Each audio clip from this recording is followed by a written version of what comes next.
don't know why. But...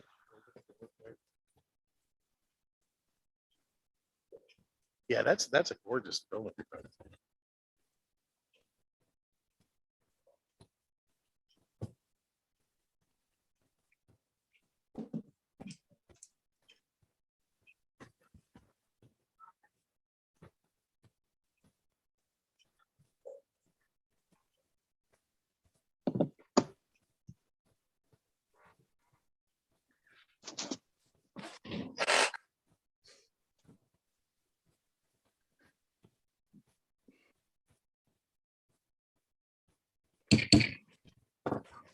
Welcome everyone to the City Council work session for Tuesday, February 22nd, 2022. Right? 2/22/22. That's pretty cool. All right. Please stand for the pledge, please. I pledge allegiance to the flag of the United States of America and to the republic for which it stands, one nation, under God, indivisible, with liberty and justice for all.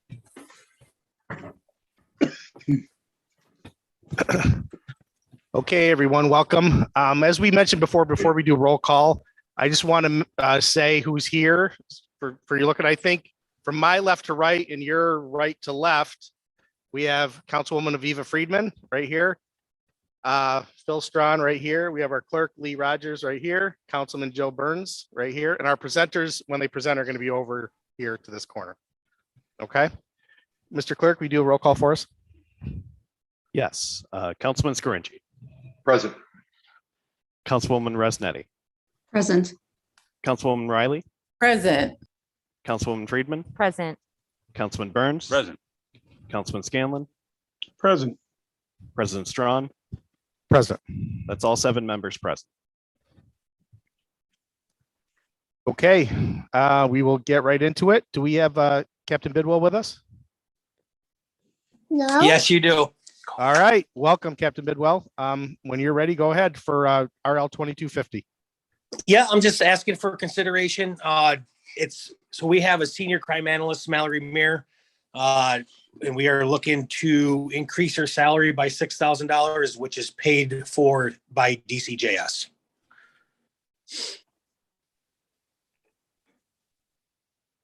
Okay, any questions for Captain Bidwell? Councilwoman Friedman, go ahead.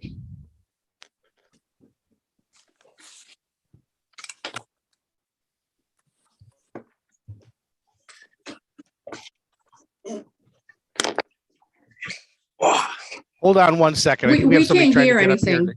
I don't think we can hear No. anything. Hold on one second. I think we have somebody trying to get into council chambers where it's still working out. The door is locked downstairs, so they don't want to open. So I don't think we've perfected that for anybody coming up that's a presenter. So give us 1 second to let whoever in.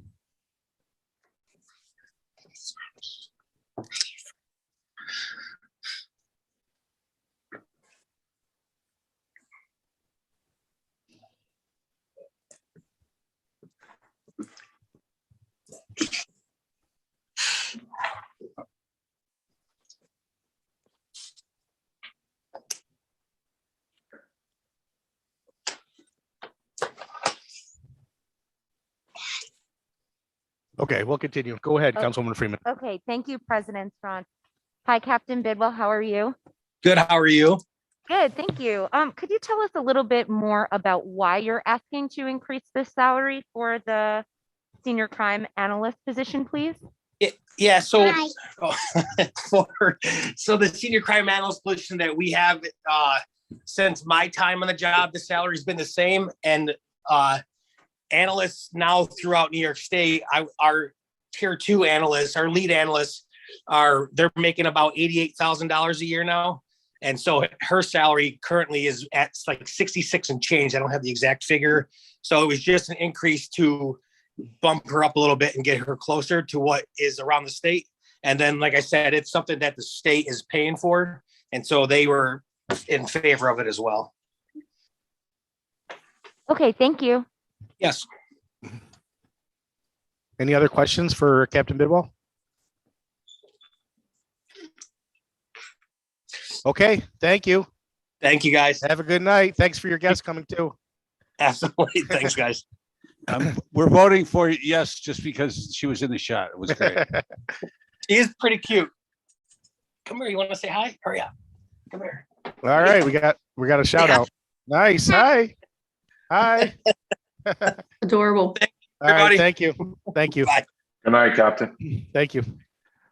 Okay, moving on. We have Chief Gardner and Mayor Cram with us for RL 2255. Hi, folks. I've got my microphone on here. There you go. So tonight's RL is an ordinance to amend the current year fiscal year 47 CDBG budget to do a transfer for allow for a purchase and equip of a rescue vehicle for the fire department. I know in the packet of things included is several letters, memo from Chief Gardner as well as from the fire union. Kind of came to be as we were looking at, and I think I've discussed with many folks on council regarding the city's efforts to pause the planned development at Columbus Park as it relates to the community center. Based on what the bids came back in, I think it's prudent for the city to, at the very least, wait on to see what happens with construction documents and construction prices, but more importantly, allow what's happening potentially with St. Mary's to play out. And it doesn't cost us anything to wait and see. But that being said, there were certainly monies that were allocated to the community center as part of this fiscal year.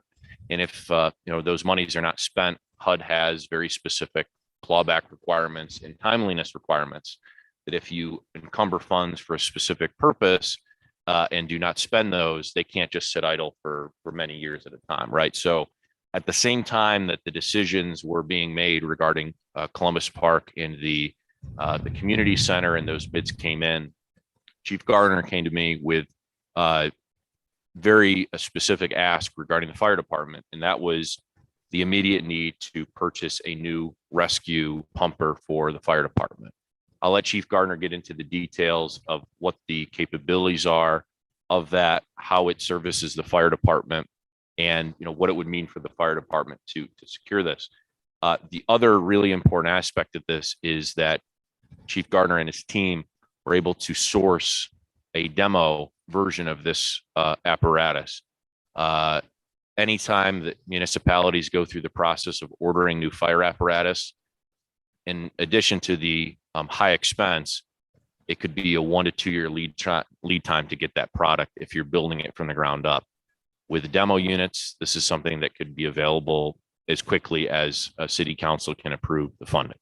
So I'll leave it to Chief Gardner to go over, maybe some of the specifics, and then he's available to answer any questions. And thank you for your time tonight. Well, thanks for having us tonight. This truck is known as Squad 21, and it's housed at our headquarters, and it's one of our initial frontline vehicles. It's very versatile. It's a rescue pumper. It can be used to attack fires. It has hose lines on it. It's also equipped with a lot of technical rescue equipment, such as confined space rescue, has the jaws of life. This will usually roll like on a motor vehicle accident with entrapment, and we've got a lot of cutting tools there to get people out of vehicles. It's also equipped with confined space rescue equipment, rope rescue equipment, and a lot of specialized cutting tools. So the current squad now is a 2006. It has 92,800 miles on it and about 10,000 engine hours. So that's the equivalent of about 765,000 service miles. So it's well past its service life. And so it's time to replace it. And the mechanic has indicated it's shown symptoms of potential catastrophic engine failure. So it's time to replace it, and hopefully you'll consider this. And like I said, it's much needed right now at this time.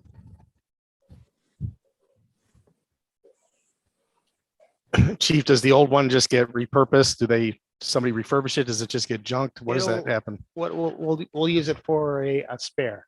Okay. And so we use it for a spare.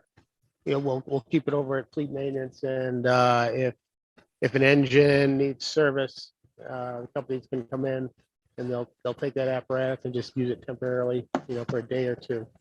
And, so, like I said, it'll be a spare apparatus for maybe a few years. Chief Gardner, this is Councilman Scanlon. Have you thought about what this the pumper you're replacing could bring on the open market? Have you looked at that? We haven't looked at it. They usually don't bring a whole lot of money. But like right now, the mechanic is very interested in having it as a second line apparatus. No, we haven't actually priced that on the market.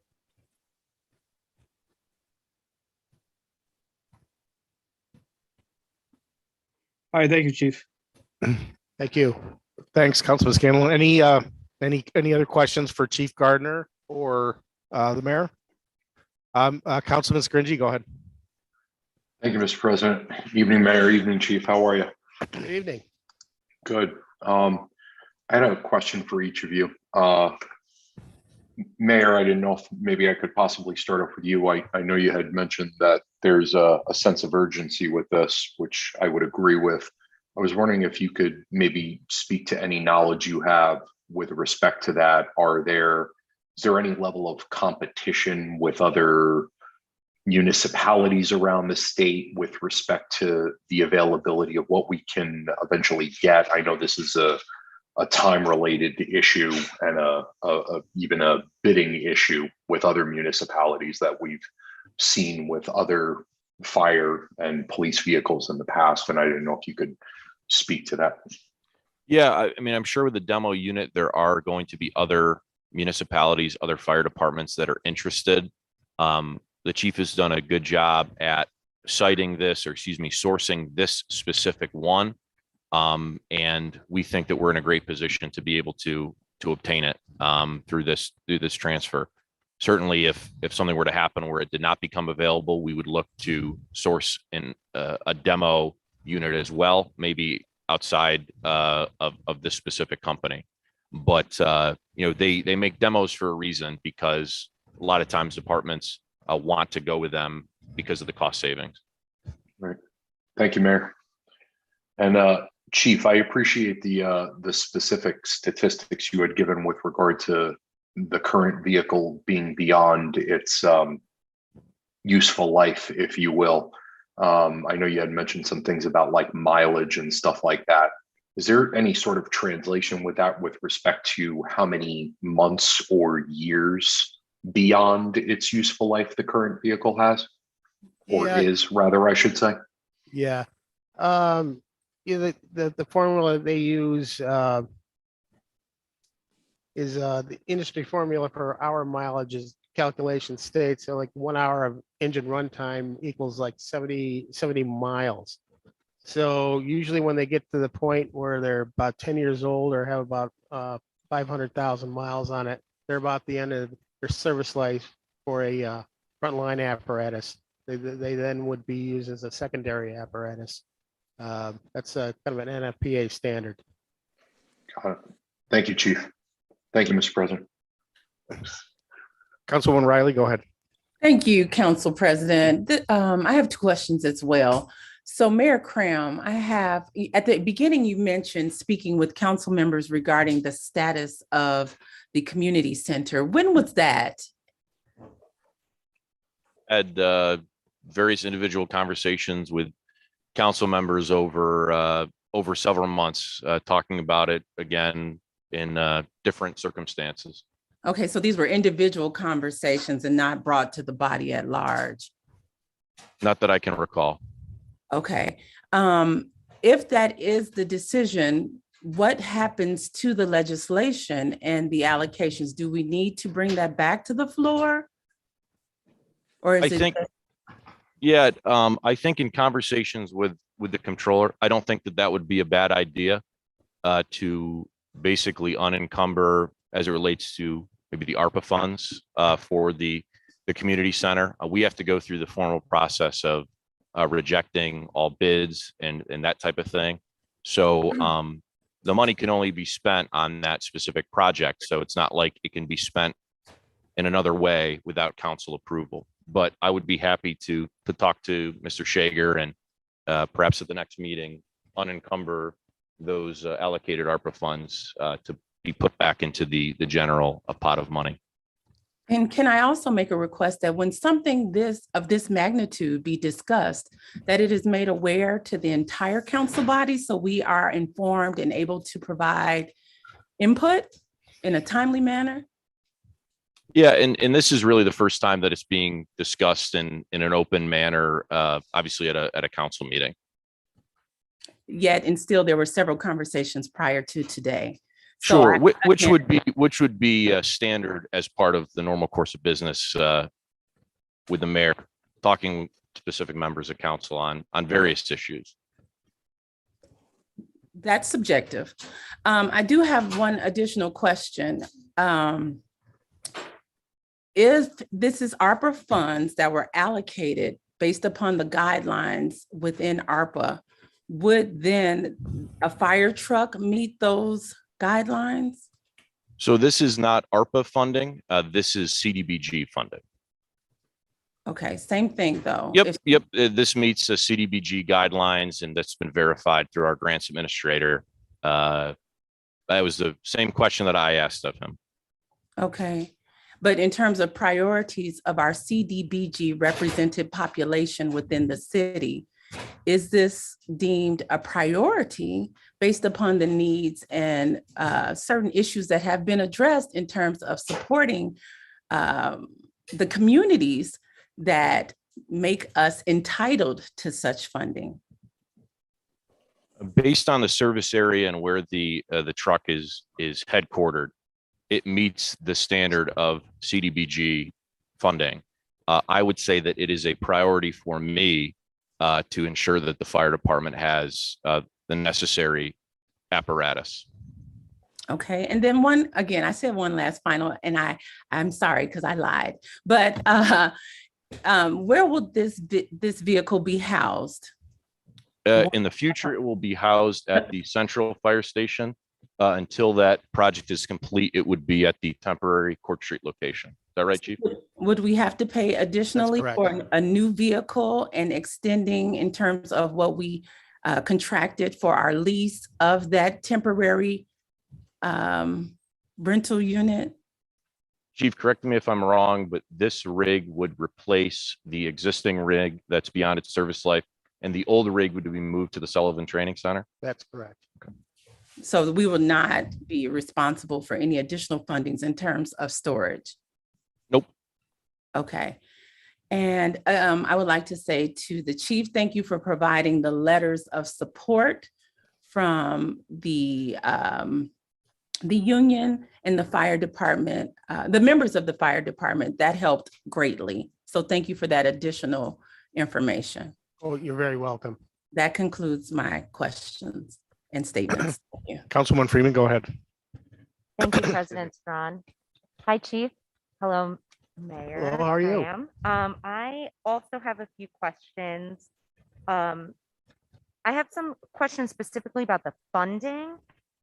Why are we allowed to use both fiscal year 46 and fiscal year 47 funds for this?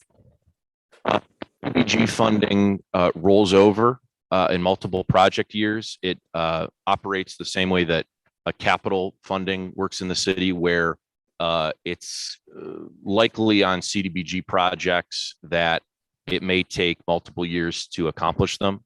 So you're also able to budget for things kind of moving forward. So any unspent money from a previous year is available in the next year. This is also has a lot to do with our human service programs. So if we are contracting with an agency for $15,000 and they only spend $14,300 in the contract period, we can use that money to support human service programs in the next year. So it doesn't, like with the general fund, it rolls into fund balance. But with our special grant funding, it wouldn't roll anywhere except for be held in that same account. Okay. And if the quote for the cost of the truck is $693,211, why is it that we're asking for $800,000 of CDBG? Sure. money? If you go to the next page, you'll see that the list of additional equipment that's necessary to outfit the truck is at 104,000. So rounding up by about 1,000 is where you arrive at the 100,000. So the quote that was provided, 693,000, relates to just the apparatus itself. But as the chief mentioned, we need to equip it with a bunch of firefighting equipment, which is eligible under CDBG, to make it a functional rig, as opposed to just a truck, to make it actually the rescue vehicle that they need. Okay. For example, the nozzles, wrenches, extinguishers, gas meters, that type of thing. And Yeah. that is itemized in that list. Yeah, there are some things that actually, I mean, this isn't, I don't need to ask this right now, but like a Milwaukee junkyard dog kit. I have to admit, I am curious what that is, but I don't know if that's, I don't need to necessarily ask that right now, but I am curious about that. My last question is, so you've said that this truck is long overdue for replacement. It has it's over mileage, and it's clear that this is something that needs to be done. And I'm just wondering, it seems like this truck is so old, why is it that all of a sudden it has become apparent that these parts need to be replaced on the truck? Yeah, it's just like you said, it's at the end of its service life for frontline apparatus. They're just they're very expensive. And the mechanic has replaced an oil pump in there twice, which he says is indicative of possibly a catastrophic failure. So it's very old, and it's probably classified as an antique. And we try to use them as long as possible to save money, but it's getting to the point where we're really afraid of it failing, and it's actually happened on Route 17. The rig actually shut right down. Just so happens behind the rig was our EMS coordinator, and they were able to pull equipment off on the way to a vehicle MVA with entrapment, where they needed the jaws of life. So they were able to get that equipment off, put it in a pickup truck. So it's already happened, and it's just time. No, that sounds terrifying. Yes. And I don't want that to happen, of course. But I'm just surprised that this wouldn't have come up in like the capital improvements line or something like that. You know what I mean? It just seems like this is all of a sudden, and I'm not against moving money around. Obviously, when money becomes available, it ought to be used. I just wonder, like, how maybe I can rephrase my question, like, how might we prevent things like this from happening in the future when we're at a precipice where if we didn't have this $800,000 that just got freed up, there might be a catastrophic failure. Correct. That's a great question. And I think that moving forward, I would expect and anticipate departments include in their budget, their annual budgets, and it's part of the capital expenditures. That being recall the history with Chief Gardner.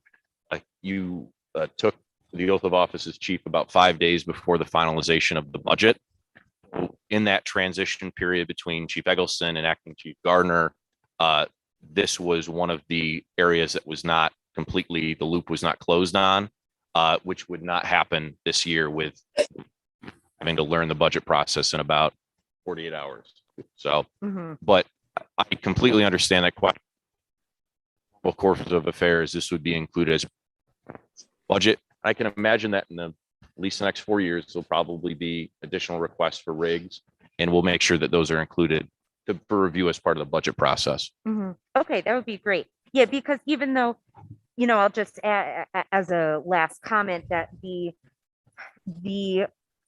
rec center was initially announced in response to the murder of George Floyd as, we're investing this huge amount of money in our youth. And so, again, I'm not against reallocating money, but I do just want to put a flag in there that this is now money that has not yet been spent in order to improve the lives of, people in that district. But I don't want anything catastrophic to happen. I'm happy to, move money around. And thank you for putting together this thoughtful request. Thank you. Any other questions for the chief?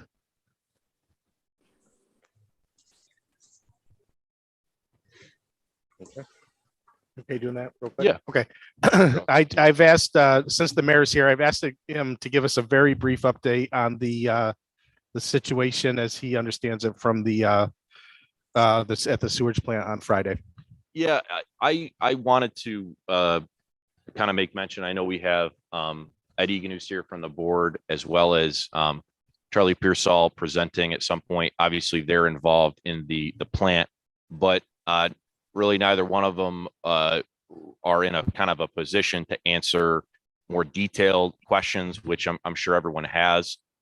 Neither am I, but what I can say is that I've asked the plant superintendent to provide to the council members and the trustees kind of a point in time of what is known. Basically, cleanup efforts continue. We're going to cite a vacuum truck of some time to deal with some of the media. I don't have a lot of additional details. It's still under investigation in terms of causality. And I just didn't want, council to think that either Charlie or Ed, who's here tonight, was dodging questions. They're still trying to figure out, along with the plant employees, kind of exactly what happened. There's a lot of contractors involved, insurance folks, attorneys, as you can imagine. So they're here to kind of work through their RLs that they need to work through. And I want council to get an update as quickly as possible from the plant staff, which is also vetting exactly how to recover and get everything up and running again. That is their ultimate goal, of course. Okay. Thank you. Yeah, go ahead, Councilman Burns. Go ahead. So basically what you're saying is that we have to wait until we find out whether it was the pipe, whether it was the design, or what went wrong exactly. We have no way of knowing it until we clean it up and then investigate. That's correct. Yeah. And I think it's important too that, I was able to provide to council kind of a point in time. Hey, this is what my understanding of what happened was, but I don't want to give an opinion or my gut reaction, that type of thing. We'll leave that to professionals. And there is a lot of investigation that has to happen before there are concrete answers in terms of what took place, what was the timeline leading up to that, what were potential deficiencies of any kind that led to that. It was obviously a significant incident, but not one that the plant could not recover from, as opposed to other types of incidents that you've seen maybe in the past over at that plant. Yeah. You think it will be insured no matter what? I'm not sure. Yeah. I think too early on that, but I'm hopeful in that case. Yeah. So like I said, more information will be coming and getting to council as soon as it's known. All right. And with that, Charlie can take over, and Ed is here as well. Thank you. Okay. Thank you. Thank you, Mayor. We'll let Ed sit and then we will. Okay, we have Ed here and we have Mr. Pearsall. So go ahead with, you have a series of 4 RLs for the plant. So go ahead as you want to go. Yes, we do. Thank you. 3 of the RLs relate to the 2021 budget, and it's the first 3, and we will ask those be expedited so we can close the books off. The 4th is 2022, does not need to be expedited. The first one, we're asking for an increase in the appropriations for chemicals for $57,500, an increase in sludge and waste disposal by $25,000, an increase in water for $7,200, which is a total of $89,700 we would ask to be taken from the contingency line.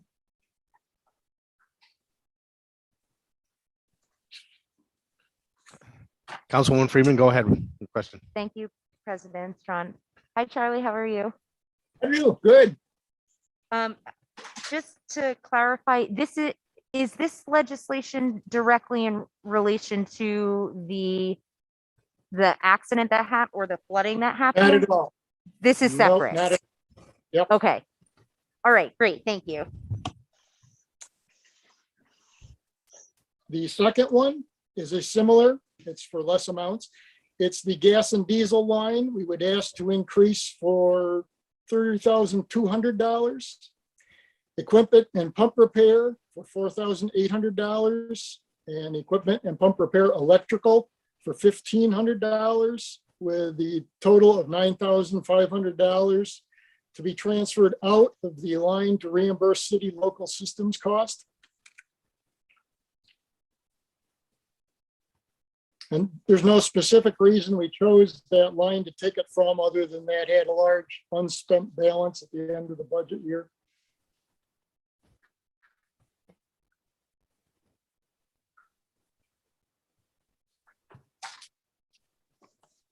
Okay, any questions for Charlie on that one? Okay, go ahead, Charlie. The third one relates specifically to legal services for the BAF. These are not at all related to the current incident, but we had asked for information prior to the budget process, and unfortunately it was not provided until after the budget had been submitted, at which time Hinckley, Allen, and Snyder sent us a very large estimate.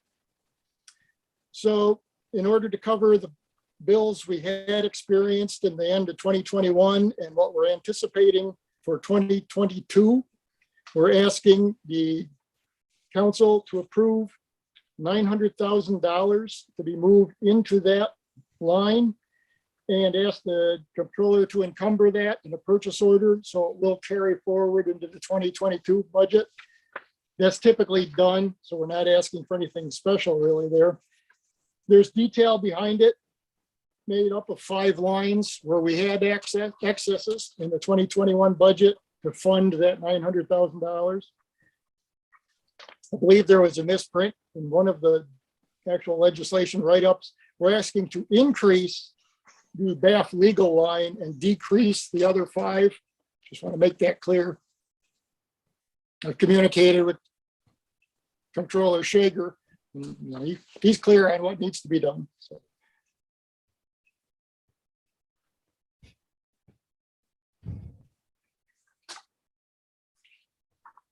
Okay, any questions for Charlie on this transfer of for legal funds?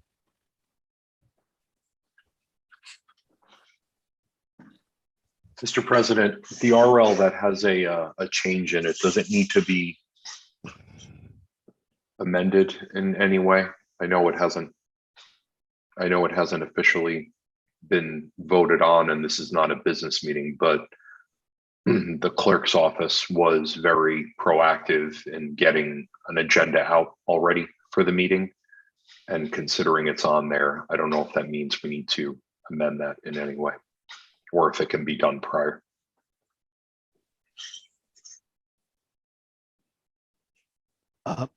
After the meeting, we can go back and check the legislation to make sure everything is square. But I don't think there needs to be any action from council. Thank you. Thank you, Mr. President. Lee, this is Chuck. I sent the corrected version down to Janine earlier this afternoon. Thank you, Chuck, very much. Thank you, Chuck. Okay, thanks, Chuck. Thanks for the clarification. Thank you. And the last one, this is earlier this year, we had asked for some operator 1 trainee positions to be created, funded from defunding higher level positions. One of them was missed in the legislation itself. It was part of the request detail. Obviously an easy error to make. But what we are asking for is an operator one position to be increased in the budget and to defund one operator three line.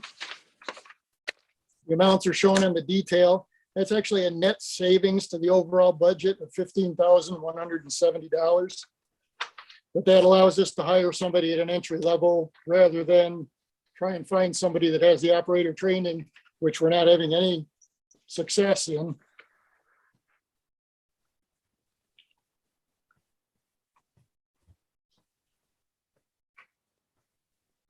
Okay, any questions for Charlie on 2254?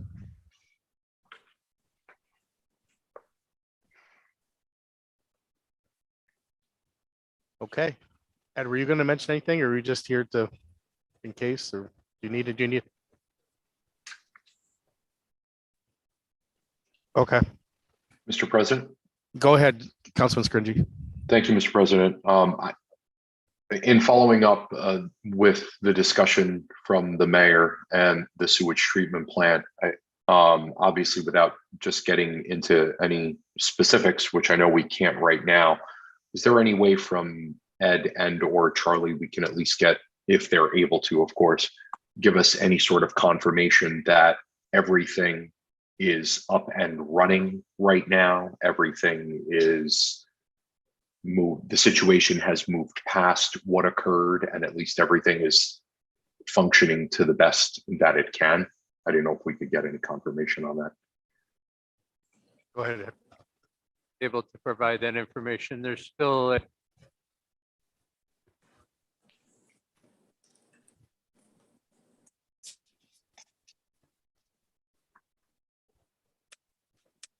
I think that mic keeps going in and out. We can't hear. Is it just me? Yeah. No, I missed- Pull it right close to you, Ed.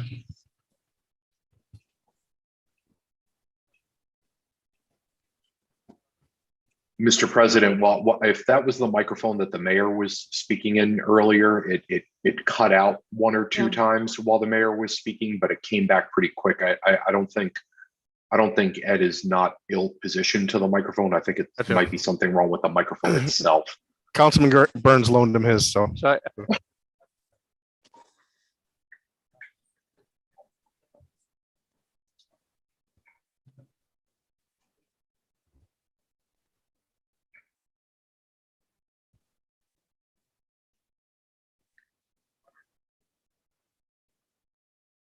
If he is speaking, we don't hear it. Yeah. Mr. President, there might be some sort of radio frequency issue in that particular spot where Ed is sitting, because we still can't hear him. Hold on 1 second. We're getting him a whole nother microphone. Let's try that. We'll have him slide down to the end. I'm sorry, Ed.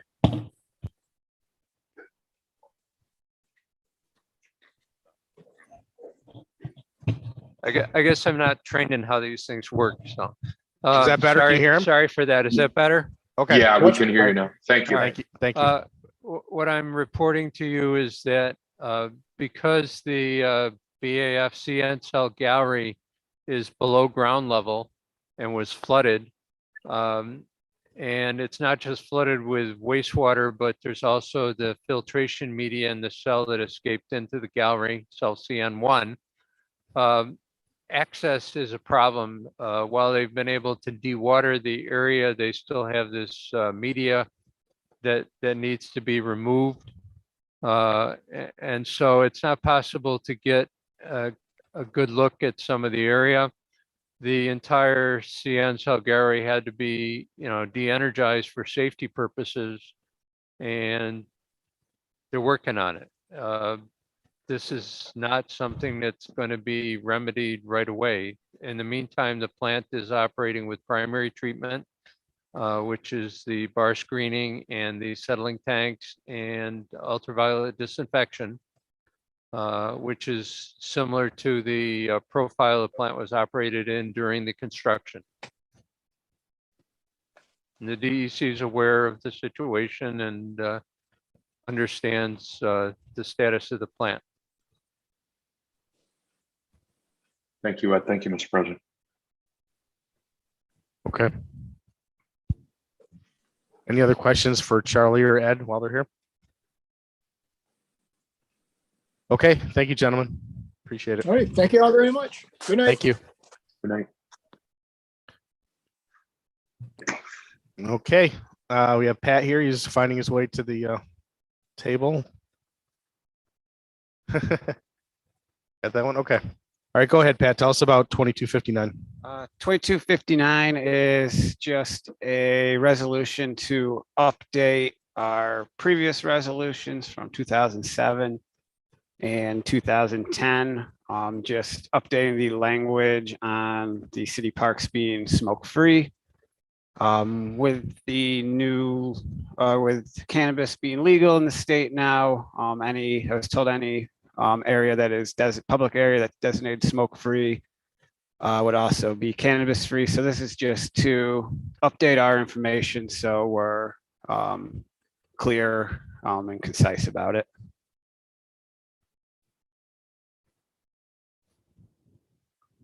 Okay, any questions for Pat on 2259?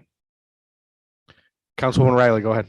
Yes, thank you, Council President. How are you doing, Pat? Good. How about you? Good, good. Since it is already, again, a resolution is simply a resolution. And it already outlines that the park is, oh, okay. I clarify. I take my question back. All right. Councilwoman Riley, go ahead. Or Friedman, go ahead. She already asked. Thank you, President John. Hi, Pat. My question is there going to be any, what's the word that I'm looking for? Any, not perceived, do you anticipate, that's the word, any anticipated costs related to updating signage or anything like that? So right now we have sporadic signage, different locations. They say different things. I'm not a huge fan of signs. People don't necessarily read them or obey them. So if we need to post anything additional, we do it spot by spot if a problem arises. So nothing we couldn't handle out of our regular operating budget. Okay, thanks. Okay, any other Pat, is questions? this all smoking everything? Now that marijuana is legal, is this everything, Yeah, marijuana, this is just- cigarettes, everything? Yep. Okay, thanks. E-cigarettes, clarify everything. Thank you.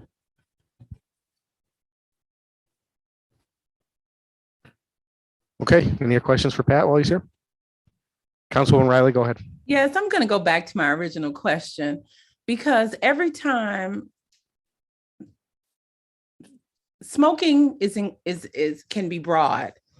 Is there a need to so I do see the change in the legislation not legislation again, because this is simply a resolution. It says tobacco free, so we're changing it to smoke free.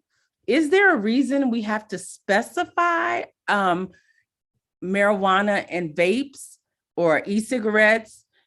Is that also going on the signage? What is the reason for specifying those delivery systems and those products? It's more or less just to be clear and open with people, especially with marijuana just coming into the fold last year and e-cigarettes not necessarily addressed in 2014 or 2010, excuse me. It's just to try and clarify so people aren't confused. Yeah, this is Sharon. One of the things that we're required to do before obviously penalizing or citing people for violating provisions of our code is provide them with notice of what in fact they're violating. So right now, while the MRTA, that's the Marijuana Regulation and Taxation Act, provides that use of cannabis is prohibited in areas in which tobacco is prohibited, that's kind of buried in the MRTA, right? And so we want to make sure that our citizens are aware of what that regulation is such that if they are cited for engaging in that behavior, they do say ignorance is no defense to the law, but nonetheless, I do veer on the side of due process and notice. So Corporation Counsel does support this change because I think it lends to transparency in the area. Although I agree with Councilman Riley that because that exists at the MRTA level and state ledge, restating it in local requirement isn't necessarily required. But nonetheless, if we were to cite under that provision, it would be required absent a citation issued from New York State itself. Well, Sharon, while you're there though, a resolution is not legislation. It's not bounds for citations. What we have in a resolution does nothing. So why list everything? Are we going to then list, BDs? I think from a resolution point of view versus a punitive point of view, those are two different things. And I think one of the things this administration is doing is saying, we're not going to engage in a punitive action on this end. That's for the state to do, not for us to do, right? So what's coming before you is not in fact a punitive piece of legislation under the city code. It's a resolution that when we say no smoking, no tobacco smoking, we're including all of these categories. And absent anything that says that, right, we also have the option of saying, okay, we're going to make this punitive. But saying nothing, right, does not eliminate the fact that New York State says it's prohibited, right? So codification of it on a local level is common. And the fact that the city is going kind of the extra step and doing it by resolution, as opposed to punitive criminal piece of legislation, even though it would be quasi-crim, a lot of cities are adopting fines. Right. This administration is not adopting fines and the kind of other punitive measures, which I think is kinder. And while it creates a deterrent effect, is less retributive. Councilwoman Riley, this is Megan. Can you hear me? Yeah. Just one piece of context too, some background on this is that the Broome County Health Department actually reached out to us, their drug-free communities coordinator. It's my understanding they're reaching out to all the municipalities with the cannabis legislation that recently passed and just asking them to update their smoke-free or tobacco-free parks policies. So we're just kind of doing this in uniform with them. Okay, and thank you for adding that information. Sure. As you know, I'm on the tobacco-free committee. So I just wanted to know again, because I do want to be certain that we represent everyone in our various districts, that when you outline certain things, it seems as if you're targeting a population. And we want to be mindful whenever we draft resolutions, legislation, that we are able to stand on why we are specifically outlining certain delivery systems and what have you, and not being exhaustive in this list, because we don't want anyone to feel targeted. Megan is 100% correct. This is the language was encouraged to us by our partners at Broome County, and kind of adjacently, we've used them as partners in zoning regulations and things of that nature with regards to tobacco use as well. And it's language that is being adopted by many of our neighboring cities. And my understanding, and you can correct me, Commissioner McGinnis, is that the signage in our parks will not be adjusted right now, and the city's not inputting any money into changing the signage because it is not necessary under New York state law. Correct.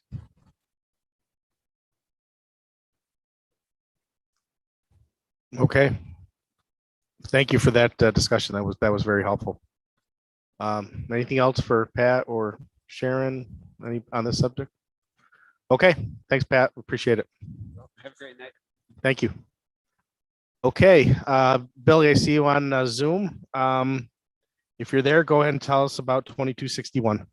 Good evening. I am requesting an increase to my storekeeper salary. It is currently vacant and budgeted at 70% per the contract. I have an internal applicant who is interested in the position and he is at 90%. So by contract, I have to bring him in at 90%. And that results in an increase of $7,516 to that line. Any questions?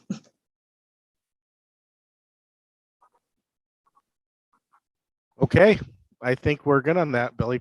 Thanks for coming down and telling us about that. Appreciate it. Thank you so much. Have a good evening. Yep, thank you. You too. Okay. Mr. Lake is coming up.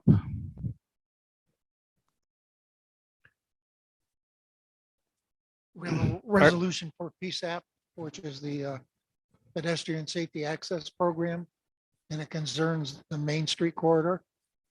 And we required an increase of funds because of all the right-of-way takings and things that had to be done. And this is to satisfy DOT.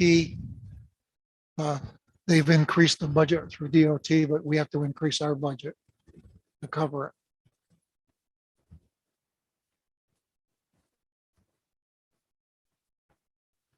Okay, any questions for Mr. Lake on RL 2256? Councilwoman Friedman, go ahead.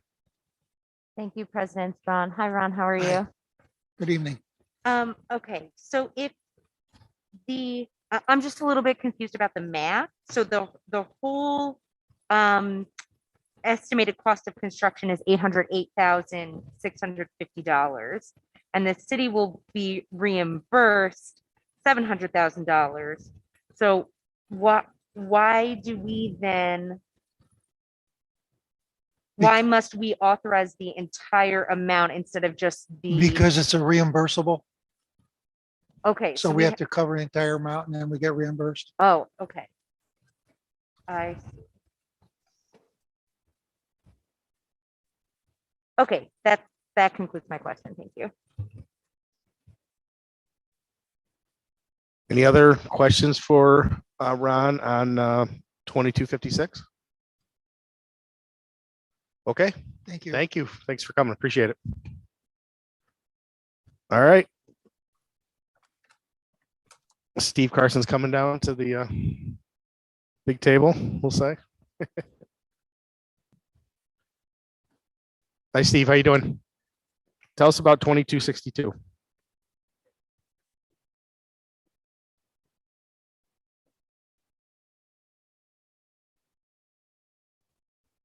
If Steve is talking, we can't hear him.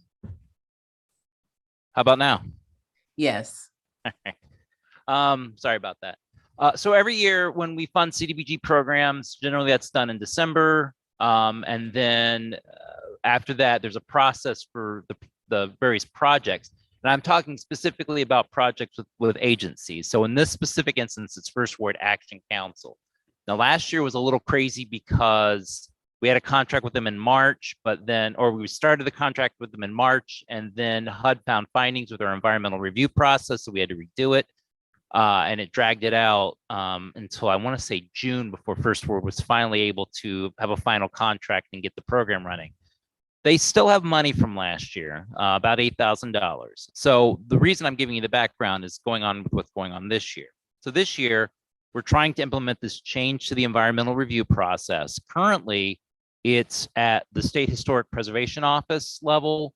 But due to the nature of what HUD said our updated process was going to have to be, even once we get that, we're still looking at approximately another 30 days for public review, followed by a period of time for HUD to approve the project.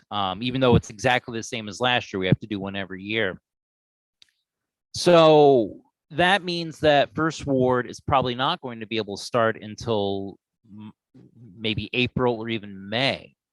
So one idea we came up with was, well, while we're waiting for this to go on, why don't we continue and extend the existing contract from 2021 for a few more months to let them use up that last remaining money. The only stipulation to First Ward with this change is that they can't help anyone they helped last year because it's still the same contract.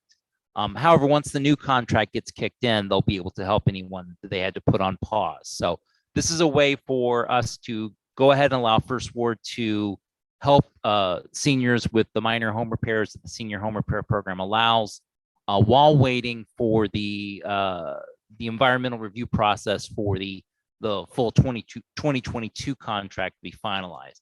Like I said, there's a delay on that. We didn't expect it to be this long, which just tells me that next year I'm going to have to start it even earlier. So that's what I have to say about that. Any questions?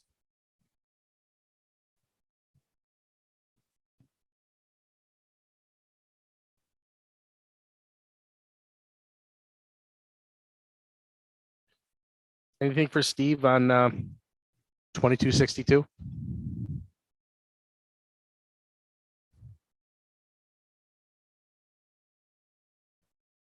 Councilwoman Riley, it looks like you're getting ready to ask you because I don't want to dismiss.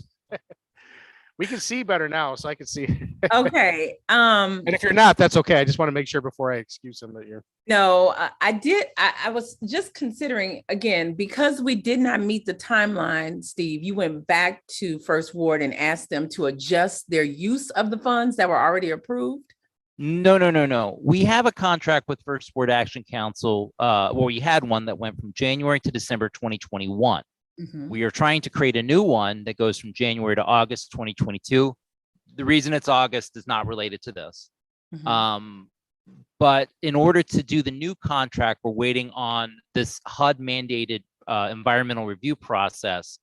And unfortunately, it's being delayed. So one idea we had was to extend that contract from last year to not end on December 31st, but to extend it to June of this year. And that should allow them to continue to help people they did not assist last year.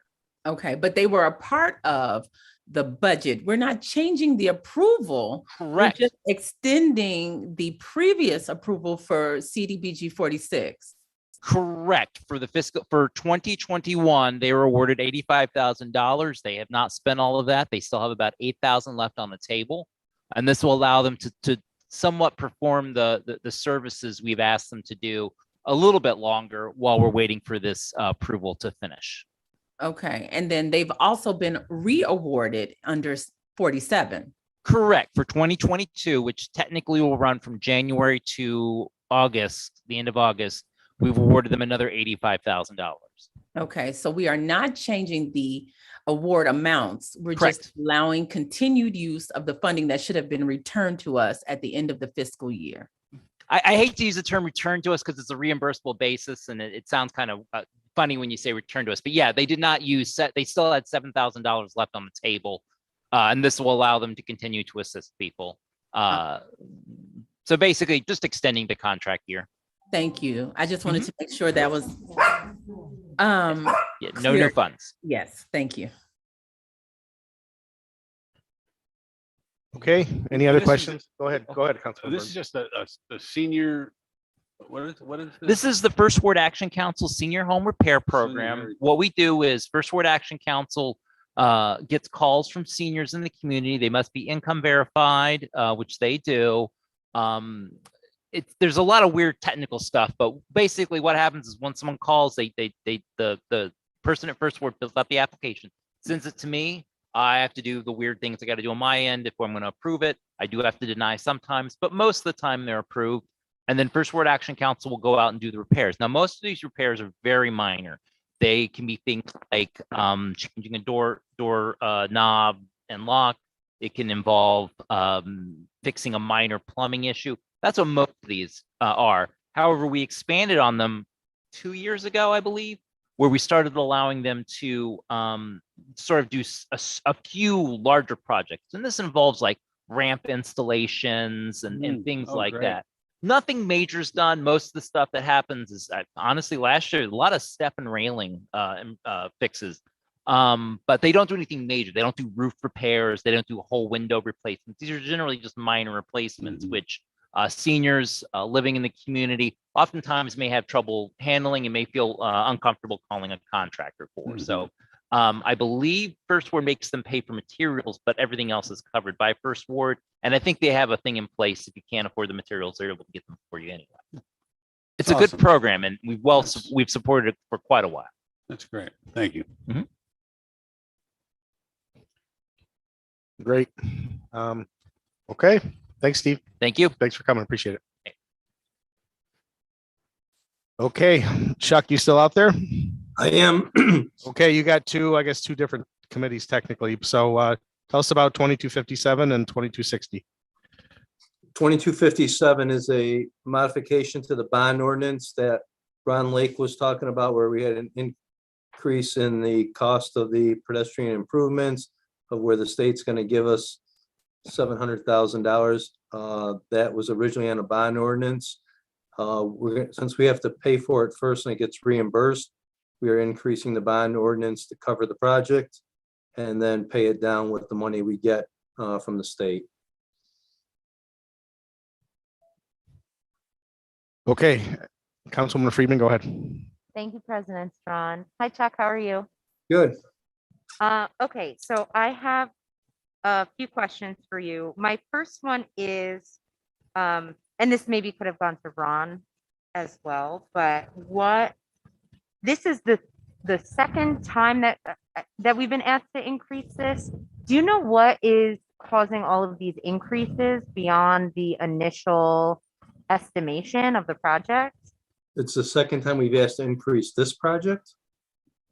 Is my memory incorrect on that? I thought that it was.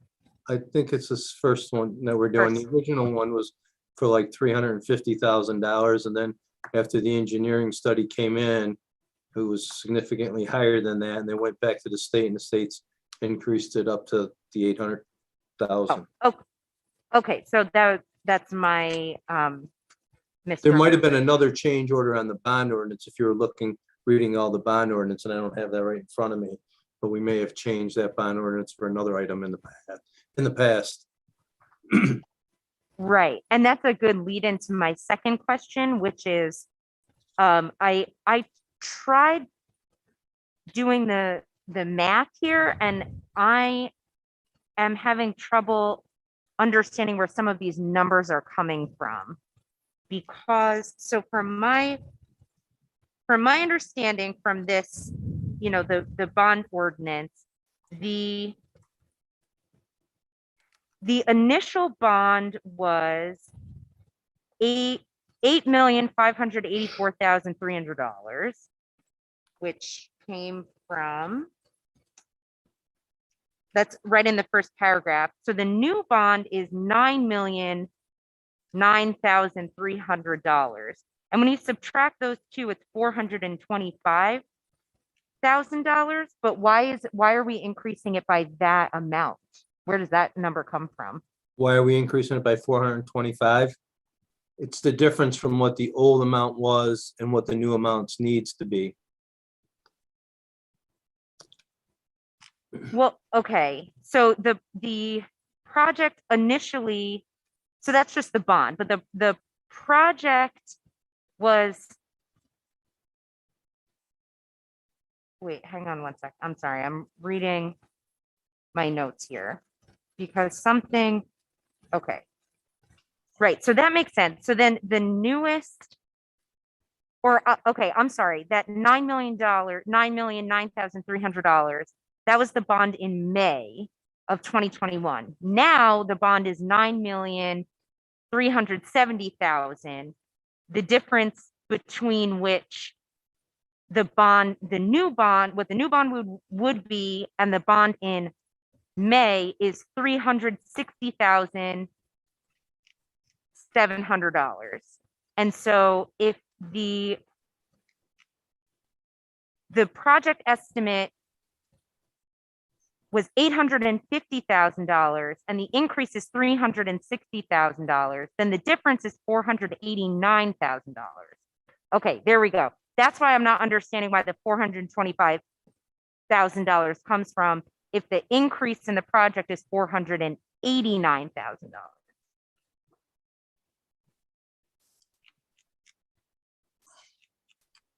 Unless my math is incorrect, which it might be.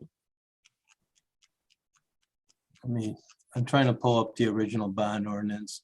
So the original bond ordinance was for 489,300, right?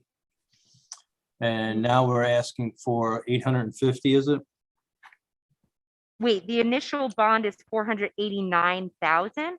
400 for this pedestrian improvement, 489,300. Let me see. No, I think that was the difference. I didn't have a hard copy of my packet when I was doing this math, so I don't exactly know. I know I pulled the numbers directly from this legislation. I just don't know exactly which line it's in. But I have the original ordinance here in front of me. It was for Okay. 489,300. We're now doing it, I believe, for 850,000, correct? Yes, I have that. Okay, the difference is $360,700. Correct. The reason it may not correlate the way you've done it, because we didn't spend all that 489,300. We've only spent some number less than that. I don't have it right here in front of Well, me. no, the 489,000 is the difference between what the project was initially estimated and the increase. Or no, wait, I'm sorry. I'm confusing myself. Just because we may have had more money originally bonded for that 489 than what we actually spent to date. So there's a difference. I know we're underneath that.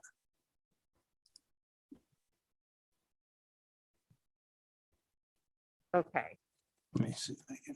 I see. I'll have to redo this. I have it written on scrap paper. And you can send it to me and I'll go through. Yeah, I wasn't understanding where the amount, the $425,000 came from, because I couldn't make 425,000 out of any of the other numbers that were given in the bond ordinance. Or rather in the increase in the, the project estimation increase. Okay. Okay, I'll have I'll have to work this out again, because now I'm not seeing where I got these numbers from. I know they came from somewhere, I promise. I'm But, sure okay. you did. You didn't make it up. I promise I didn't make it up. Okay,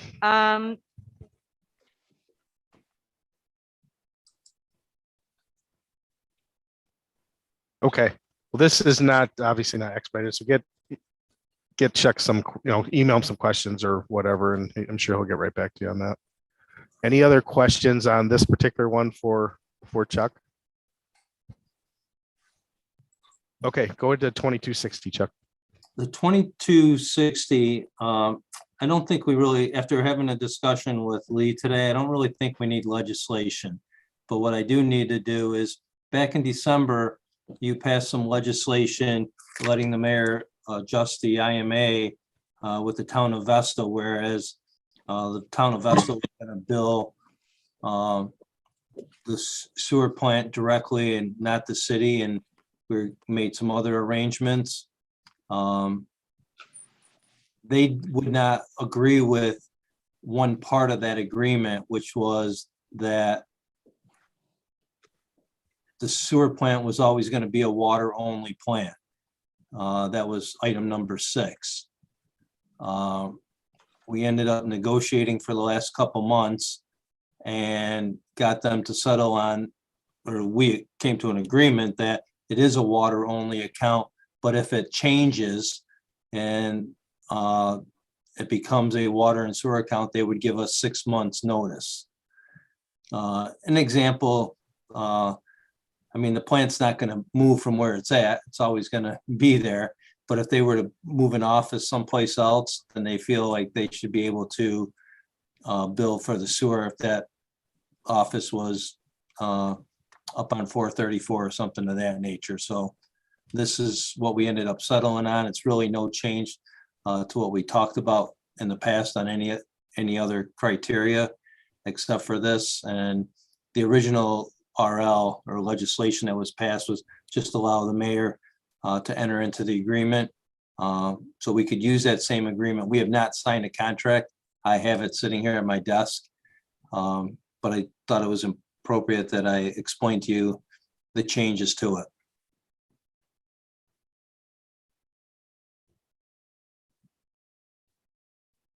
Any questions?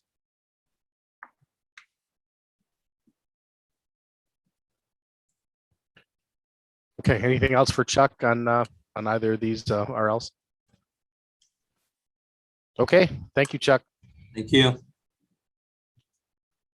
Okay, Mr. Clerk, go ahead and talk to us about the Rumble Ponies fireworks.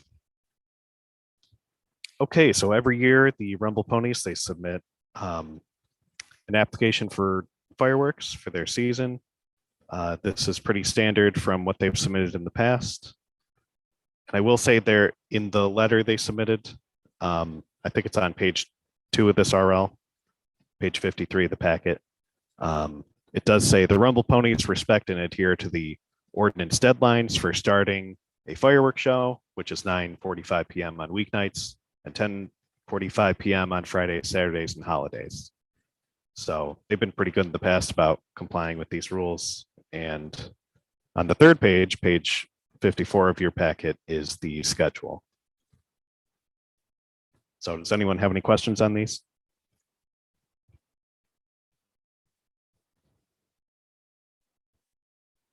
Okay. Thank you, Mr. Clerk. That was a tough one. Thank you. Although our dog Bentley does not like the fireworks, but other than that, I love them. Okay, moving on. I just want to give a little background here to the next point, and then we will get into it. What this is I decided not to have a separate. We've talked for quite a while. Last year we talked. I think Councilman Burns and the future mayor at the time, Cram, had a good conversation during the campaign about code issues. And I had talked early in January about continuing this conversation and moving it forward. So that's what I want to do briefly. And what I wanted to do is, Councilman Scaringi and I, probably 4 or 5 weeks ago, met with the mayor and Megan just to see where they were at with this stuff so we can continue this conversation and move things forward.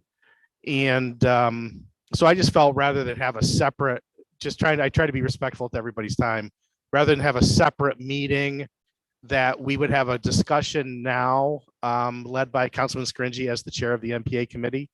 And in essence, this strengthens it because this is all of us, not just 3 people. So I wanted to have Councilman Scaringi give us an update from what we heard in that conversation, so everybody can hear what, and we're hoping that we're going to start seeing legislation next month on code issues and things that we can do.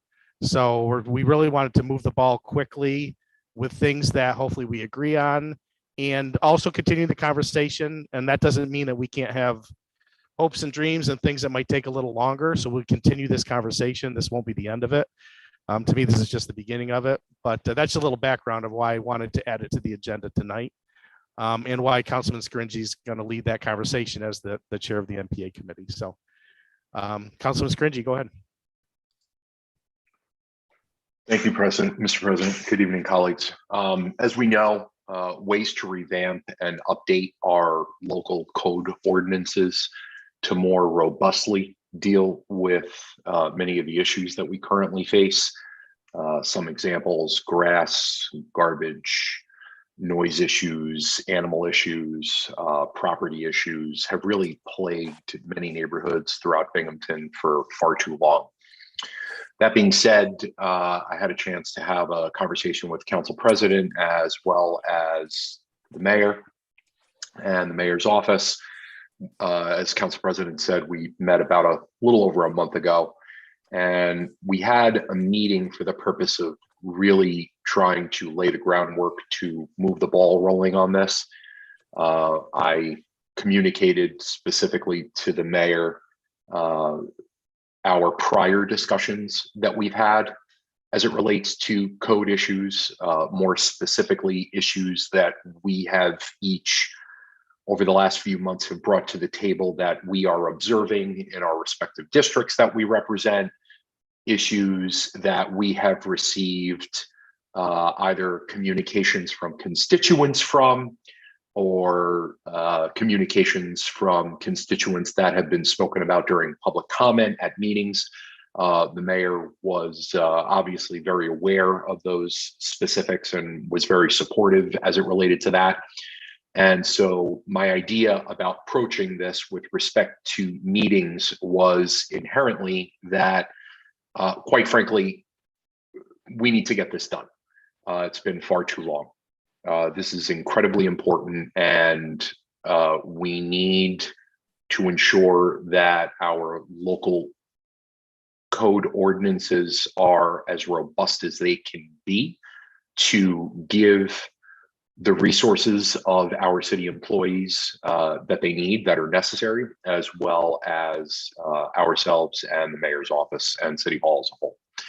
So that being said, as Council President kind of alluded to a little earlier, the idea was that essentially this is so important. Instead of having a committee meeting, what I'd like to bring forward as chair of the MPA committee to the mayor is a package of proposals that we collectively support. And I spoke to the mayor about that, and he was very supportive of that idea. So as it relates to how this will logistically work out down the road, I can't imagine that in the aggregate, these will all be proposals that will be in a singular RL, if you will. They probably will come down in layers, which I think is good for us because we can debate them in smaller chunks, which allows us to have more robust discussion and kind of work through the logistics. And what I asked Council President was, instead of having a MPA committee meeting, if we could essentially meet as a committee of the whole, all 7 of us, and actually take time during work session to actually discuss this. And so what I wanted to throw out to everyone was, obviously this will not be the end, but this is a first big step. And to try to expedite this as quickly and efficiently as we possibly can.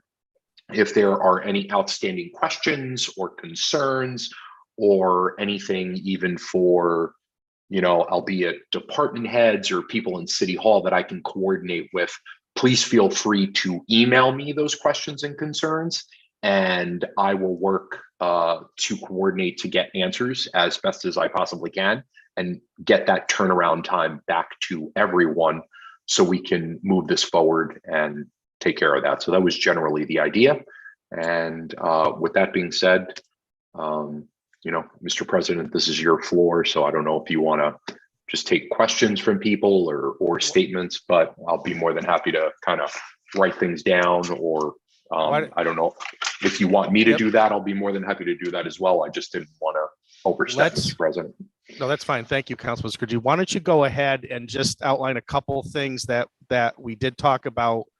There was a couple, things that I think are pretty robust, and get the thoughts and feedback from everybody on those. And then after that, let's spend a few minutes of any other ideas or discussions that, like you just said, that we could bring back. And like I said, I don't want to table to me, there's an immediate, like, this is what the mayor's thinking. This is what we think we can come right out of the gate. And then, but I think there's probably a second layer of things that will take more time, that might need more research as to whether they're possible. So I don't want to stop those either. I want to at least say, what can we get done now? So why don't you give us a quick update on some of this? There was a couple specific ideas and things that I believe that we're going to see, and then have questions on that, and then just general questions or comments or ideas. Sure, absolutely. So there are 3 that come to mind that kind of stand out right away. The first one is in relation to high grass. So we've seen this with a number of properties, obviously throughout Binghamton.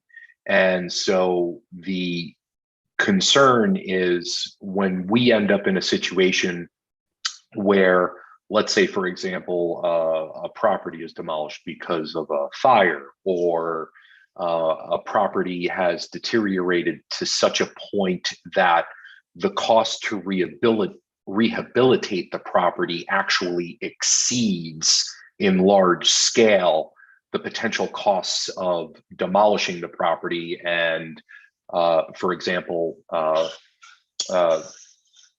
the executive assistant to the mayor, Megan Hyman, as you all very well know, she has done a superb job over the years of working with the side lot program when those properties become available, to ensure that there's continuity in a neighborhood, that there is a close neighbor or property owner that picks up that property, to ensure that sustainability, continuity of the neighborhood is upheld. She's come obviously down with a number of RLs, and I know she's worked on that really hard.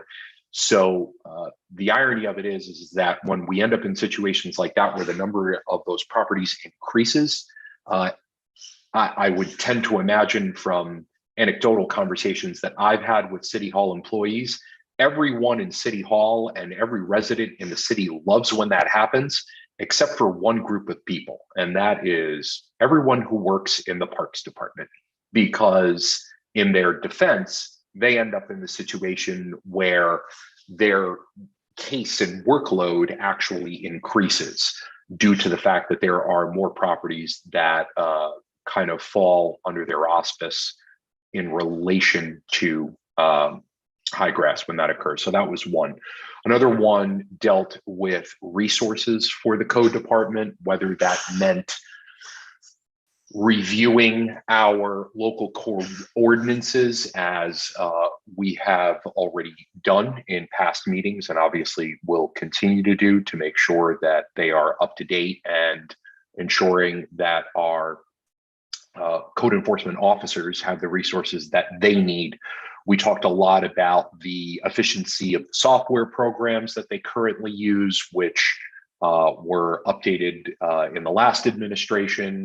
They continue to speak very positively of it.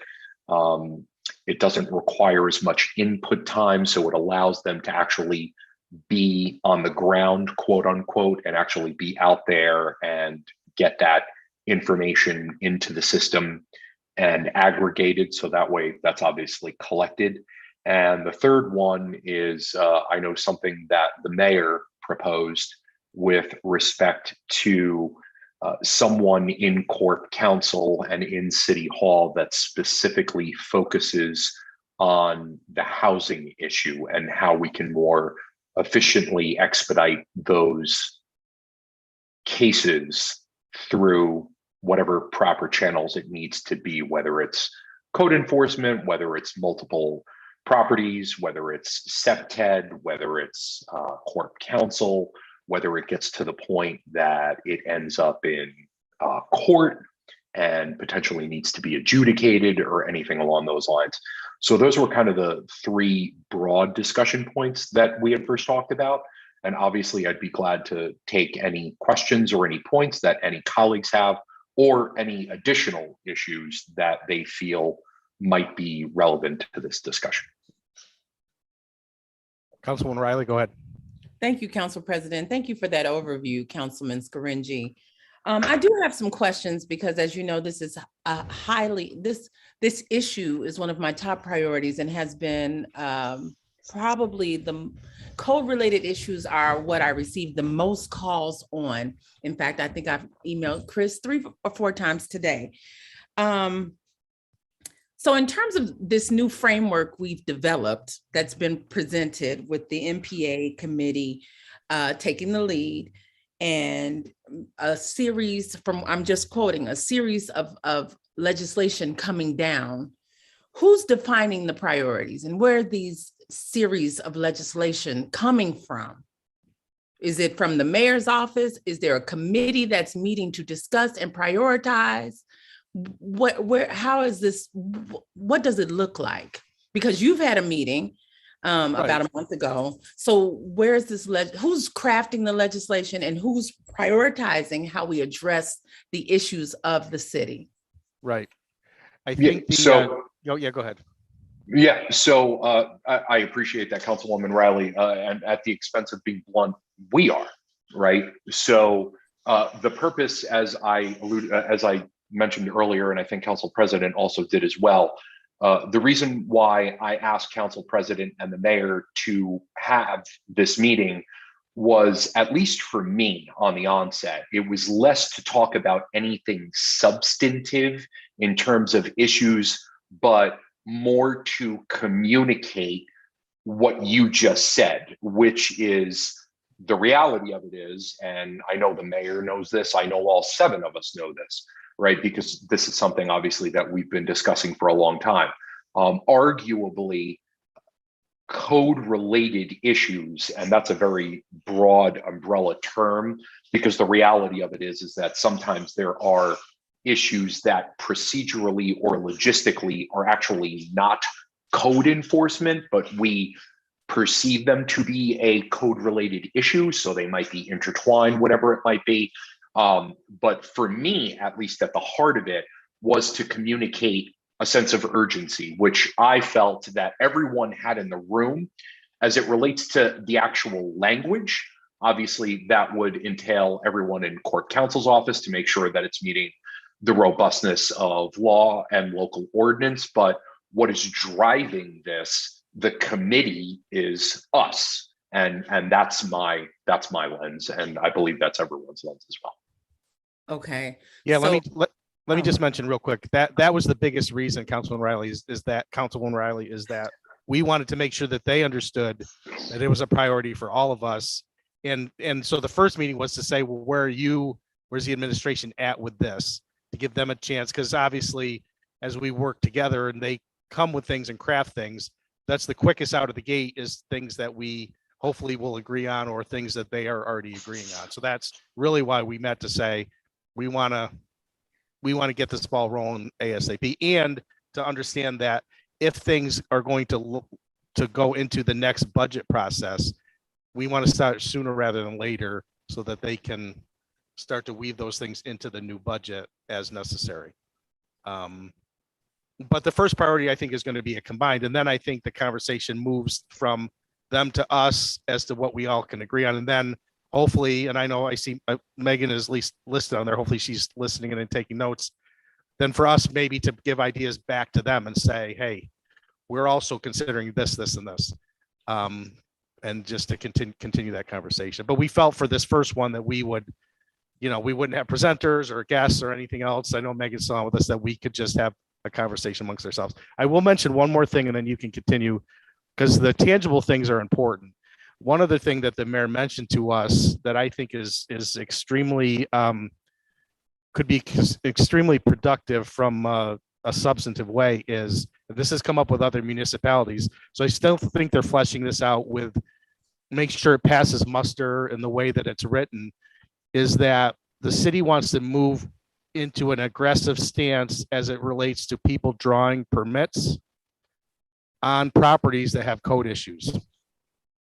And it's becoming obvious that some people are drawing permits on properties with the sole reason to delay this whole process, not to actually do what they're drawing the permit for. Because what happens is if somebody draws a permit for a new roof and they tarp the roof, but they don't have really any intention of fixing it, since they have an active live permit, now code enforcement issues stop because, well, they drew a permit to fix it. Exactly. But they have no intention of fixing it. So the issue is, if they have outstanding code issues, the city is not going to grant those permits as they have been in the past. Now, there'll be certain issues of safety, obviously, if it's a boiler in the winter or things like that, smaller permits for clearly safety issues. But these broad building permits for properties that are already having code issues, now, how that actually plays out, whether that's goes through corporate counsel or whatever, but there's a very tangible, something very tangible that's going to come to us to change, the way the city operates and the way the city authorizes those things. So I think that's a very promising as well. So there's another tangible item that's on the table for that hopefully will be coming to us in the form of legislation at some point. Okay, so this is what I'm saying. You're presenting 4 priorities that came out of a meeting with the 3 of you, which is great. Now, I think we've done a lot of talking, but we've not prioritized the needs or the requests of the council Right. individually nor collectively. So perhaps, so I have two questions. One, is this going to be a standing item on all of our work sessions moving forward so that we can move forward in terms of prioritizing the collective asks, for lack of a better term, of the council as it relates to code enforcement and issues or changes, what have you. So we have this big list that we work from.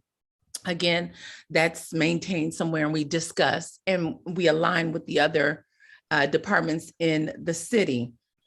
And two, if we do have this as does everyone desire to have said list so our collective ideas are retained and we're able to work through them as a body and then work with others to prioritize and walk the legislation through? So that was two questions in one. I'd like to hear the thoughts as you guys have convened to kind of strategize and propose a process. Sure. So, respectfully, Councilwoman Riley, I just want to kind of add something onto what you said. So, the package that represents City Council's concerns is not secondary in the process. All right. The bullet points that I previously mentioned are things that we've already discussed. So they're not new, as you very well know, right? We've talked about these things already. So that's number one. While I approached the discussion, as I said earlier, regarding or concerning what a potential process is going to look like and to communicate a necessity for a sense of urgency on this, my main concern as the chair of the MPA committee is that there are two co-equal branches of government. There's the legislative branch and the executive branch. The mayor has his proposals, and we in the aggregate will collectively have our uniform proposals. So we want to take each of those and pair them together and then work on those collectively, right? So number one, there's no said list that we're already working from, right? The point of this discussion and what I know will be ongoing discussions is to actually create that list. That's the first thing, right? And the second thing, to address your second question, where will said list be housed? It will be housed right here, and I will email it to everyone, and I will update it every time there are more discussions, because as chair of the MPA, that's my responsibility and my obligation to ensure that everybody's got the same information at the same time. Thank you. And just to clarify, one of the questions was about this being a standing item on the work session agenda. And then two, when I said there is a list, Council President Strawn did say there were 4 topics that were on a list. He did say that, which were the bullets he wanted you to start with. So that's the list to which I'm referring. So okay, no, that's fine. I just want to ensure. Yeah, I don't. That's fine. Yeah, there's 4 items. I don't really have I was just writing them down as I was thinking about them. But, right. So I just wanted to be clear because there was mention of a list. Yeah, we will have a discussion point as often as we need. I don't know if we'll have a standing one every single meeting, but Councilman Scringy, what do you think is the best? Should we have people? Should we start an email dialogue? Should we at least to start this? Because I don't want to spend too long tonight. But I'm sorry to interrupt, President Strawn. This is Sharon. So the way the committee process works, and I think Councilman Scringy was, doing his best to kind of explain this to council as a whole, is certain issues are set for committee jurisdiction, right? This is one of the things, code enforcement is one of the things that falls under the MPA committee. The committee meets regularly to discuss these issues. Council at any time can request a report from the MPA committee on this particular issue. So even though the MPA committee tonight, for example, added this to the agenda, Councilman Riley can request a report on the from the MPA committee on this issue at every meeting, should she so want to. And I don't even think, for example, you need a majority to do that. You can make that request in and of itself as an individual council member. And so the MPA committee can set up regular meetings on this issue when they think that it's necessary, or for updates from codes for their particular issues. Those committee meetings are public. Other council members can attend those committees, even though they're not participating members, but they can attend. I hope that clarifies. So for example, Councilman Riley, if you wanted to request an update from the MPA committee every 2 months on the issue of code enforcement issues in the city of Binghamton, you could do so.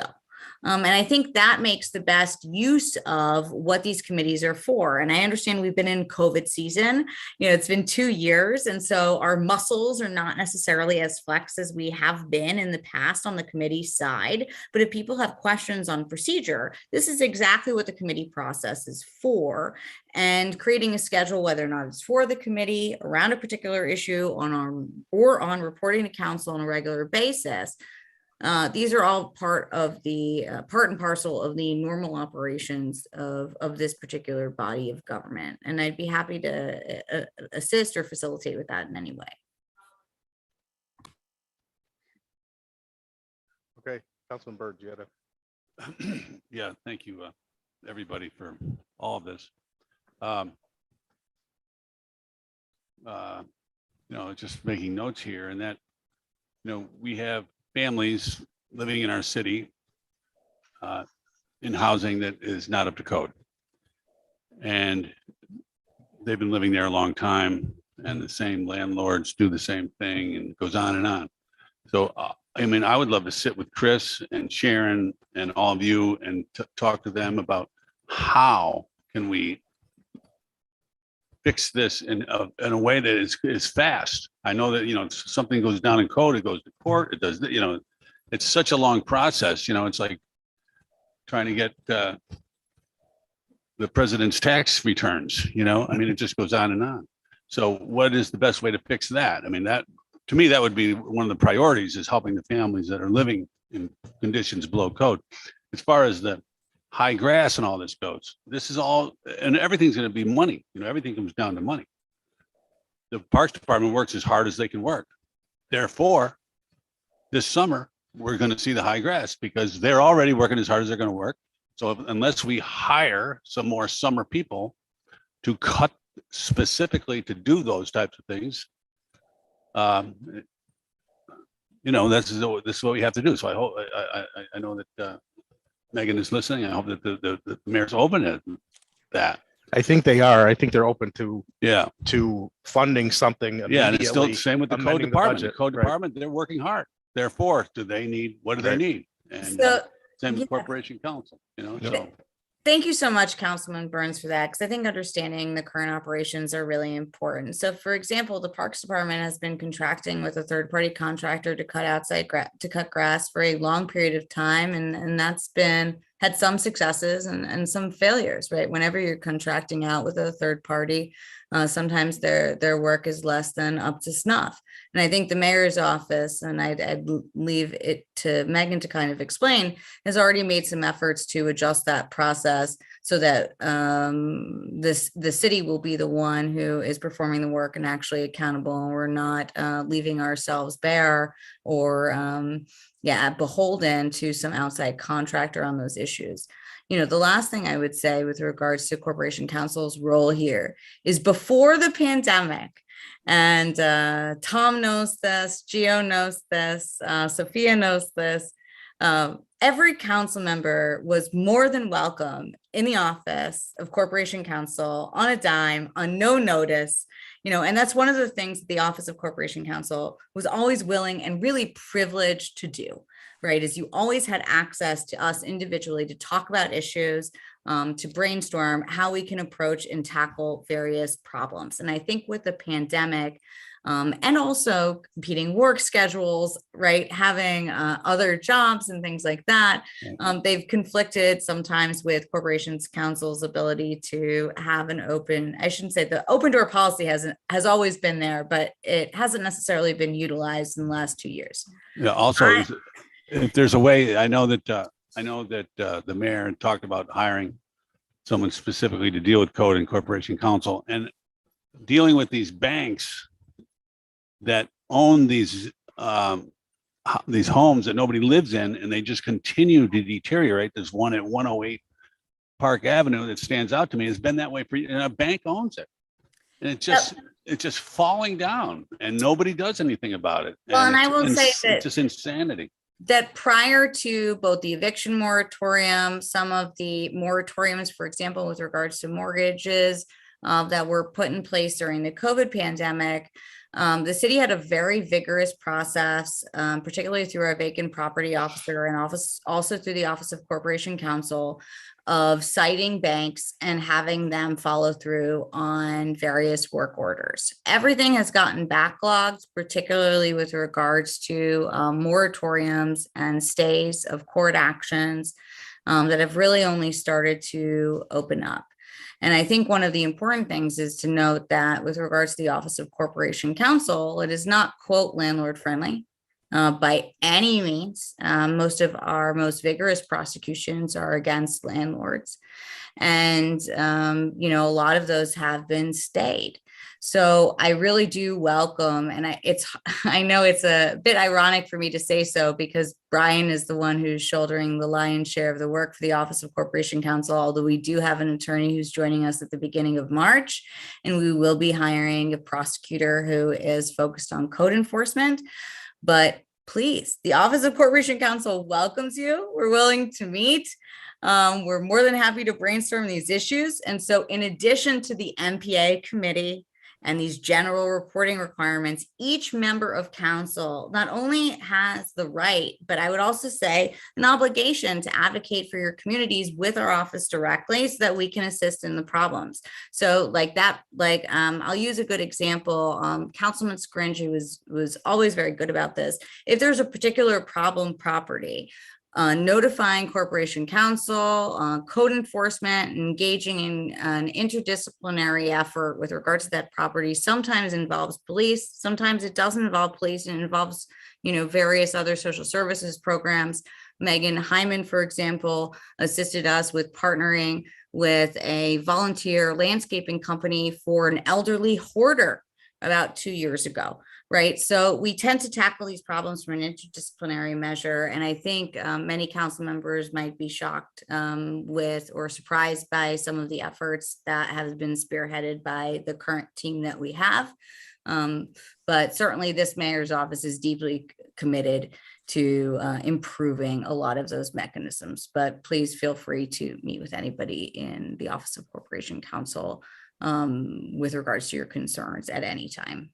That is your absolute right to do so, and I encourage you to take yourself on. Thank you. Hold on one second. Pennsylvania Avenue. Yep. Thanks, Sharon. One thing I wanted to mention too that opened my eyes a little bit, and I think this has been lost. You mentioned Councilman Scringy, Councilman Scanlon, and Councilwoman Resnitti. It has been lost a little bit for me because it started so quickly of meetings that I wanted to potentially have with different departments. It just kind of never. It just because of the pandemic, but. Also remember, it kind of opened my eyes a little bit, and I've learned some of this by contacting, we say code. A lot of this crosses zoning and DPW too. So part of our issues are also helping to coordinate, or is any budgetary relief or increases needed in those areas. For instance, the garbage side of it.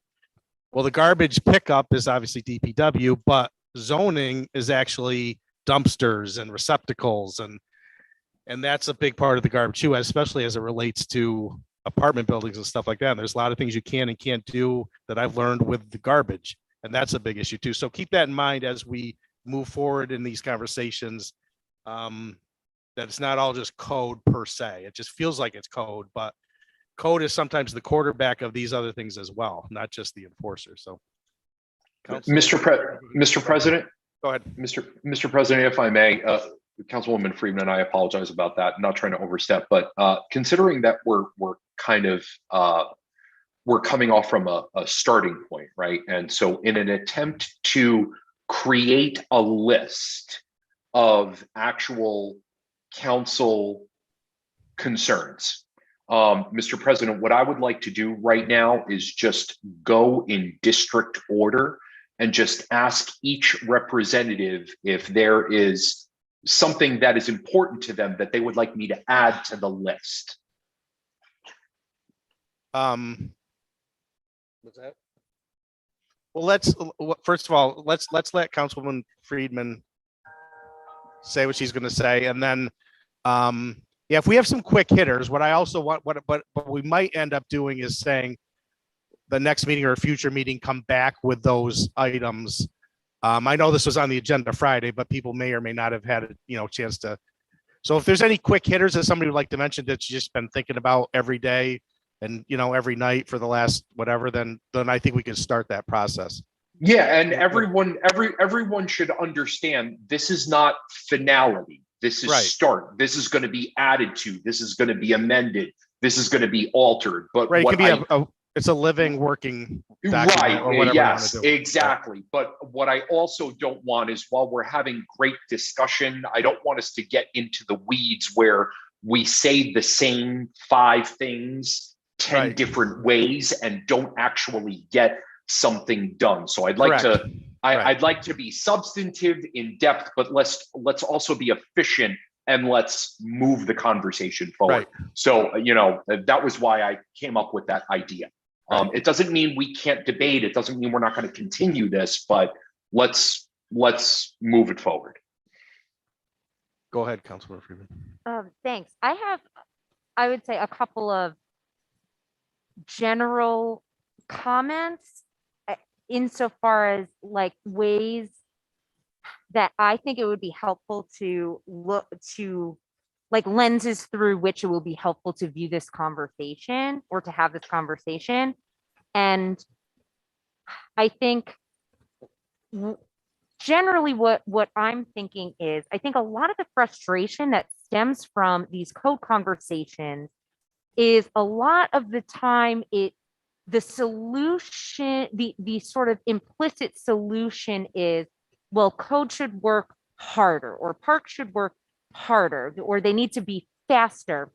And I think when I imagine a code conversation about reimagining and like really deeply solving these problems, is not putting the onus on our departments in City Hall, but rather changing the onus so that it is either on the landlords and also preventative rather than punitive, or oh, now that the grass has grown tall, now here's a fine or something like that. But rather, like, how can we take the stress off of parks and DPW and code, who are working very, very hard, and switch it so that we can prevent these problems from happening in the first place.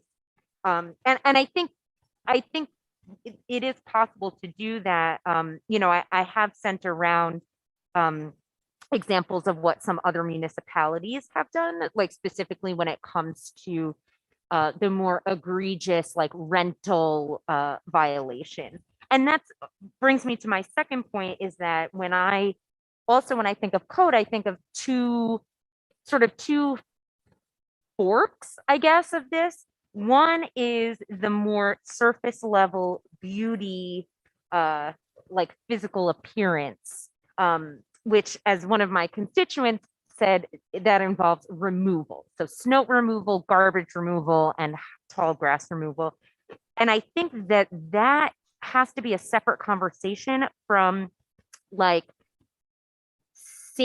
code violation safety issues for renters, because that's a huge issue, is that properties that not that garbage and grass and snow isn't a safety issue, but I mean like houses that have black mold in them, or where the floor is like squishy, you know, when you walk. Those kinds of safety issues, I think, require a different type of conversation around code. And, you know, I'm kind of excited about this conversation because it does seem like an opportunity to really think creatively and really like solve problems in the way that I feel like when we were running for office, this is kind of, I mean, I don't want to project, but I think this is sort of the type of thing that people envision themselves working on when they're elected. Like, yes, here's an actual concrete difference that I can make in the lives of my constituents. So I do look forward to continuing this conversation. And I did want to just put that out there, that I don't think we need to think of like Parks and DPW having more work. I think if we're successful in this, they will actually have less work at the end of this. So thank you for letting me say that. Okay. This Thank is Sharon. The code term for that is imminent life safety. The issues like black mold or squishy floors or things like that. Yeah, imminent life safety. Okay. Right. Thank you. No, I agree. It's easy to concentrate on the aesthetic stuff, and we have to, but I agree, that's probably two separate things. So let's do this. Let's not go right now because I don't think everybody's prepared to do that. But let's start. Why don't we all just consider what we talked about? I think the biggest thing, what I don't want to do is get lost in the form of it and not, you know, like Councilman Scritchy said, get back to the substance of it. So why don't we start some emails to Councilman Scritchy and let him organize this as he said, and then let's, as needed, we will, and if somebody wants to bring it up, we will have, are you okay doing a discussion like this, or when we get this, start whatever list, that we bring it back to this group? Are you okay with doing it that way, to not have separate times and places that we're doing all of this? Is that agreeable? Do you think that's, I mean, I think it makes sense. Council President, can you hear me? This is Sophia. Yeah, go ahead. I'm having some technical difficulties here tonight, but I think I would support doing exactly what you just said, for all of us to be reaching out to Councilman Scritchy, if it's okay with Councilman Scritchy, of course, to share our thoughts about these issues. I mean, there's just so many layers to it, and there's so many pieces that we all feel so strongly about, that I think we need to be very thoughtful about. And then I would personally love to see us come back together and soon, as soon as we can make it happen, reasonably soon, to have a conversation about how to move forward. And I also wanted to say thank you to those of you that did take this initial step to get this moving. This is you know, what we have been hearing about for a long time. And so I would just support the idea of getting our thoughts together via email and coming back together as soon as we can make that happen. Thank you. Hey, Sharon, can I ask you something? Maybe this is your direct advice or opinion. My biggest thing that I wanted to try to do is to vet or to weed out, pun intended. Some things are like, so it's easy to say there's no idea that's a bad idea, and that's true in theory, but there also are things that we've come across this last year that seem like make a lot of sense. And somebody like you would say to us, yeah, that makes sense, but can't do it. It's a non-starter for a certain reason. Would it be you or somebody in corporate counsel? Is there any way that Council Scritchy can take some of these and we can have an initial vetting of at some layer? Because what I don't want to do, I want everybody to hear this. I want to bring our commissioners and people into the process as needed, but I also want to hone it a little bit before we do, to really get specific on things that are possible. Or does that make sense what I'm asking? Do you believe and having Council Scritchy maybe help us organize those? But I don't want to just a brainstorm. I don't want to brainstorm every time, because then, like Councilman Scritchy said, we want to get to things that we can actually do and accomplish and are possible. Yes. And then you could say that there's a second level of possible, but going to take a lot of time and process to do it, or not possible. Sorry, great idea. I know what you're thinking, but the state doesn't allow that. What's the best way, do you think, to efficiently try to navigate some of that on the front end to really hone this list into something that's possible as we move forward. So I think that's a really good point. So there are a lot of things that our constituents want to do, and even I as a lawyer want to do, that are unconstitutional on a federal level and then unconstitutional on the state level, right? That we're just not allowed to do, like enter someone's home without permission or a warrant, right? Then there's some things that are not permitted by state, like, for example, making the maximum length for grass 4 inches. Right? Because the state doesn't allow us to do anything more, or I should say more de minimis that it has on certain pieces of legislation. So my suggestion would be, as you guys are compiling, as council members are compiling their kind of list, their dream list, right? Before we expend a substantial amount of effort kind of researching the dream list, flag those issues for Corporation Counsel. Brian, who has been at the city for 20 plus years, is quite well versed in what is unconstitutional and not permitted by the state when it comes to code enforcement issues.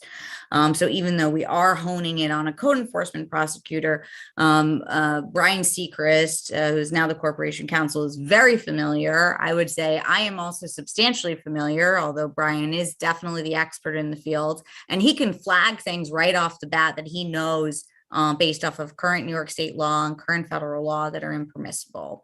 And then there's a whole field of things that are possible, but not necessarily practical, but that's more of an operational decision. That's more of a budgetary decision. And that's the kind of stuff that we would say, here's a scope of how other municipalities are doing it. And here's whether or not it works for them. And we kick it right back to your court. And those are the things that are worth exploring. So my suggestion is you're right on, President, have Councilman Scaringi or any representative from the committee put forward some of council's ideas. And, you know, Brian or I can do the Cliff Notes version of why some of them may be impermissible or are impermissible. And so energy can be focused on the ones that are, and then on the practical solutions for the ones that are for our communities. Okay, thank you. Sure.